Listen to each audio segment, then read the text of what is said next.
Selamat pagi, Shalom. Kalau kita perhatikan, Yesus mengalami beberapa kali masa-masa yang sukar.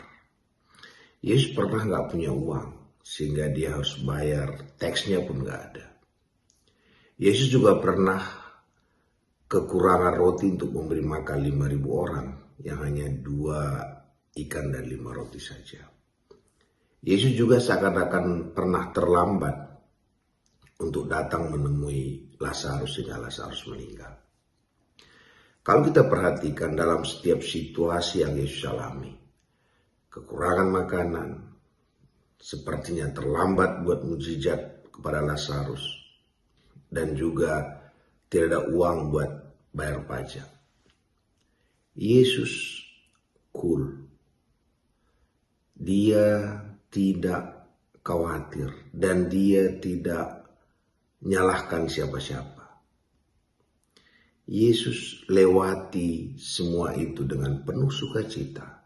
Bahkan waktu dia katakan, ayo kita ke seberang, badai besar, Yesus tidur. Yang mau saya sampaikan, kita juga akan mengalami yang Yesus alami. Kita juga akan punya masalah dengan makanan mungkin, dengan keuangan, dengan gelombang, dengan hal-hal yang kita rasa kita terlambat. Tapi ada kabar baiknya. Yesus sudah melewati semua itu dengan damai sejahtera di hatinya. Maka Yesus katakan, damai sejahteraku kuberikan bagimu. Damai sejahtera Yesus sudah tahan uji. Waktu di kayu salib pun dia bisa tenang. Dia tidak salah-salahkan orang. Dia tidak marah kepada yang menyalibkan dia. Waktu di tengah badai pun dia bisa tidur. Waktu dia kekurangan makanan, dia bukan mujizat di sana. Dan waktu dia kekurangan uang, disuruhnya Petrus untuk memancing untuk dapat uang itu. Tapi sikap Yesus sangat cool. Dan dia miliki damai sejahtera itu. Dan damai sejahtera yang dia punya itu, yang sudah menghadapi semua badai kehidupan itu. Dia ditinggal, dia dianiaya, dia disalah dimengerti, segala penderitaan dialami. Tapi dia punya damai sejahtera. Damai sejahtera yang dia miliki itu diberikannya kepada kita. Jadi bukan damai sejahtera kita lagi, tapi damai sejahtera Allah sendiri ada di hati kita. Karena itu kalau kita lihat, mungkin dengan kekuatan kita, dengan keadaan kita katakan tak sanggup lagi. Iya, kita tak bisa punya damai dengan keadaan itu. Tapi damai yang kita punya bukan damai kita lagi, tapi damai dari Yesus Kristus yang sudah melewati segala sesuatu dan dia tetap punya damai sejahtera. Hari ini, apapun yang sedang kita alami, apapun tantangan atau kata orang atau masalah keuangan, masalah apa saja, ada damai sejahtera Yesus yang ada dalam diri kita. Mari nikmati damai sejahtera yang Allah berikan, sehingga kita bisa berbicara sebagaimana Daud katakan, sekalipun aku berjalan dalam lembah kekelaman, aku tidak takut. Damai sejahtera itu teruji bukan di saat tak ada gelombang. Damai sejahtera itu teruji di setengah gelombang tantangan yang besar. Jangan tunggu gelombangnya berhenti baru damai sejahtera. Tapi di tengah gelombang badai yang besar itu ada damai sejahtera Allah yang kekal dalam hati kita. Terpuji nama Tuhan. Selamat pagi, Shalom. Kalau kita perhatikan cara Yesus menyembuhkan orang, semua berbeda-beda. Ada yang dia ngomong saja, ada yang dia pakai ludah, ada banyak cara Tuhan untuk menyembuhkan orang. Dan tidak satu pun metodenya sama. Juga cara Tuhan untuk melepaskan Rasul Paulus. Waktu Rasul Paulus Silas di penjara, cara Tuhan melepaskan mereka dengan mereka memuji dan menyembah Tuhan.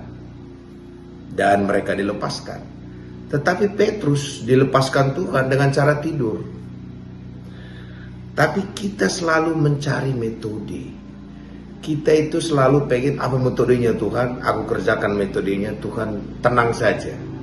Aku kerjakan semua begini. Tuhan tidak mau kita terpaku kepada metode. Tuhan mau kita selalu dengaran dengan Dia, bersama dengan Dia. Juga dalam perjanjian lama waktu mereka berperang, kadang mereka menyembah Tuhan, kadang keliling-keliling, kadang pukul buyung sama kayak waktu Gideon. Semua caranya beda. Karena itu jangan cari metode apapun. Carilah Tuhan. Bersekutulah dengan Dia. Karena apa yang Tuhan katakan kemarin dan hari ini dan besok mungkin berbeda. Jadi apa yang berhasil dahulu kala di sebuah tempat, mungkin di tempat ini berbeda. Jangan dewakan semua metode itu. Mari kita kembali untuk menikmati Tuhan.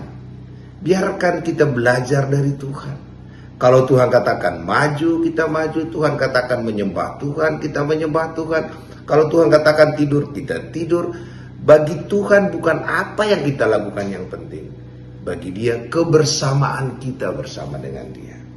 Intinya, mari dengarkan Tuhan. Dengar-dengaran kepada Dia. Dan setiap tantangan yang kita hadapi, cara Tuhan untuk menyelesaikannya beda-beda semua. Hari ini, mari kita menikmati Tuhan. Maka dikatakan dalam Matius itu, carilah kerajaan Allah dan kebenarannya. Maka semua yang lain Tuhan akan tambahkan kepada kita. Jadi kerjaan kita sebenarnya adalah hanya menikmati Tuhan dan mendengarkan kebenaran-kebenaran yang Tuhan sampaikan kepada kita. Kalau metode itu Tuhan akan ajarin kita dan tiap orang semua berbeda-beda. Semua hamba-hamba Tuhan di perjanjian lama juga beda semua dipakai Tuhan. Kita semua itu berbeda di mata Tuhan, dipakai juga dengan cara yang berbeda. Jadi kita tidak perlu minder dengan siapapun, karena semua kita sama di mata Tuhan. Dan kita juga tidak perlu sombong juga, karena kita semua juga sama di mata Tuhan. Hari ini mari kita dengar-dengaran dengan suara Tuhan. Terpuji nama Tuhan.